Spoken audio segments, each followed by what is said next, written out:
బెంగళూరు రాజకీయాల గురించి మాట్లాడుకుంటే ఎమ్మెల్యే గారు, బెంగళూరులో డీకే శివకుమార్ గారిని కలవటానికే జగన్మోహన్ రెడ్డి గారు బెంగళూరు వెళ్ళారు. డీకే శివకుమార్ గారితో షర్మిల గారిని కాంగ్రెస్ నుంచి బయటికి పంపిస్తే వైఎస్ఆర్సీపీని కాంగ్రెస్లో విలీనం చేస్తానని చెప్పి అక్కడ ఒక డీల్ జరుగుతుంది. ఆ డీల్ కోసమే బెంగళూరు ప్యాలెస్కి దాదాపు 6-7 సంవత్సరాల తర్వాత మళ్ళీ బెంగళూరుకి వెళ్ళారు అనేటువంటి కామెంట్లు అయితే చాలా బలంగా వస్తున్నాయి.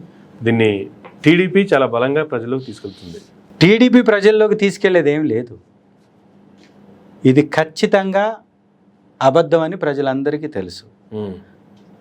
విలీనం చేసేటటువంటి కర్మ వైఎస్ఆర్సీపీకి పట్ల ఆ కర్మ పట్టింది తెలుగుదేశానికి. ఎందుకంటే ఒంటరిగా పోటీ చేసిన ఎప్పుడుకి నెగ్గినటువంటి చరిత్ర వాళ్ళకి లేదు. ఏదో ఒక పార్టీతో పొత్తు పెట్టుకుంటే తప్ప గెలవరు వాళ్ళు. అలా పొత్తు కోసం వెంపర్లాడేటటువంటి పార్టీలు, పొత్తుల్లో ఉన్న పార్టీలతో విలీనం అవుతాయేమో కానీ ఒంటరిగా పోటీ చేసి 40% పైచిలుకు ఇంతటి వేవ్లో కూడా సాధించినటువంటి పార్టీకి అవసరం ఏముంటుంది? రెండవది, కాంగ్రెస్ పార్టీకి వ్యతిరేకంగా పుట్టినటువంటి పార్టీ మాది. కాంగ్రెస్ పార్టీలో విలీనం చేయడం ఏంటి? ఇవాళ పార్లమెంట్లో స్పీకర్ ఎన్నికలో మేము ఎన్డీఏ గవర్నమెంట్కి మద్దతుగా ఇచ్చాం.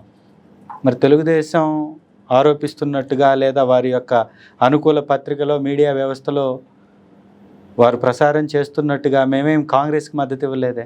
సో ఇవన్నీ అబద్ధపు ప్రచారాలు, తప్పించుకునేటటువంటి ప్రయత్నాలు, వైఎస్ఆర్ కాంగ్రెస్ పార్టీ ఉనికిని లేకుండా చేసేటటువంటి ప్రయత్నాలే తప్ప ఇంకోటి కానే కాదు. మాకు ఆ కర్మ పట్టలేదు. మా పార్టీ ఈరోజు కూడా 40% ఓటింగ్ కలిగినటువంటి పార్టీ, 1,38,00,000 మంది ఓట్లు వేసినటువంటి పార్టీ. సో ఇలాంటి పార్టీ ఈ దేశంలో ఇంత బలమైనటువంటి పార్టీ ఇంకొకటి లేనే లేదు. 151 సీట్లు వచ్చినప్పుడు 50% ఓటింగ్ సాధించినటువంటి పార్టీ, భారతదేశంలో అతిపెద్ద విజయాన్ని నమోదు చేసినటువంటి పార్టీ, ఏకైక పార్టీ. ఇవాళ చంద్రబాబు నాయుడు గారు, పవన్ కళ్యాణ్ గారు, మోడీ గారు కలిసి వారు అధికారాన్ని దక్కించుకున్నారు తప్ప ఒంటరిగా కాదు. ఇది ప్రజలకు కూడా తెలుసు, ఇది వారికి కూడా తెలుసు. ఈ నిజాన్ని దాచిపెట్టి చంకలు గుద్దుకునే ప్రయత్నాలను వారు మానుకోవాలి.